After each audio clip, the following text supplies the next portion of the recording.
Hi students, வணக்கம். இப்போ என்ன பார்க்க போகிறோம்? இயல் 5 எடுத்துக்காட்டு 5.13. 5.13ல் என்ன கொடுத்துருக்காங்க?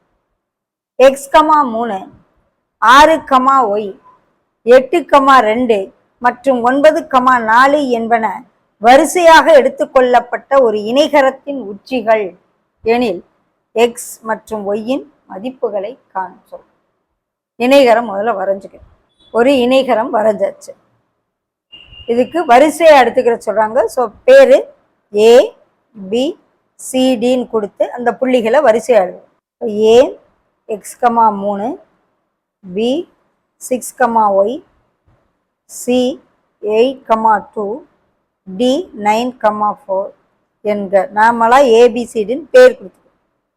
இப்போ இணைகரம் அப்படின்னு சொல்லும் பொழுது இணைகரத்தின் மூலை விட்டங்கள் இரு சமக்கூறிடும் சமமாறும்.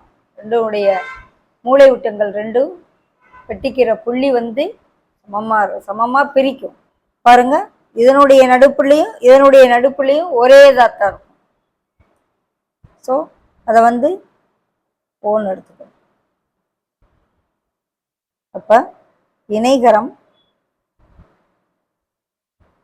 ஏபிசிடியின் மூலை விட்டங்கள் இரு சமக்கூறிடும். அப்படின்னா என்ன அர்த்தம்? மையப்புள்ளிகள் சமம்.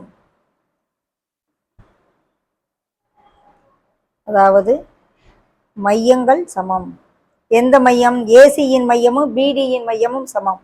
ஏசியின் மையம் ஈக்குவல் டு பிடியின் மையம். இதை வச்சுதான் இப்ப செய்யப்படும் சம். ஏசியின் மையப்புள்ளி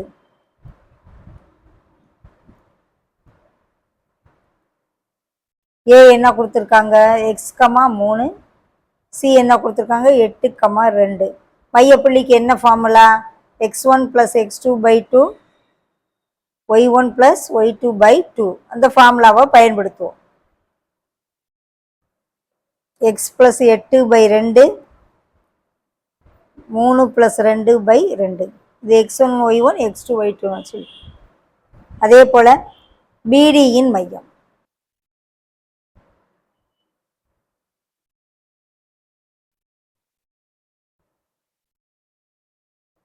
பி என்ன?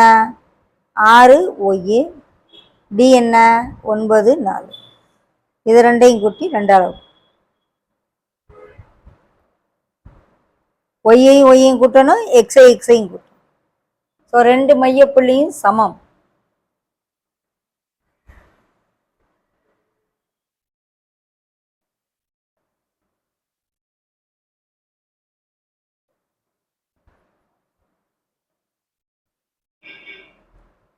மூலை விட்டங்களின் மையப்புள்ளிகள் ஒரே இதுதான். ஏசியின் மையப்புள்ளி என்ன வருது? எக்ஸ் + 8/2 3, 2, 5/2ன்னு போட்டுறேன். இங்கே அதே போல் 15/2 ஒய் + 4/2.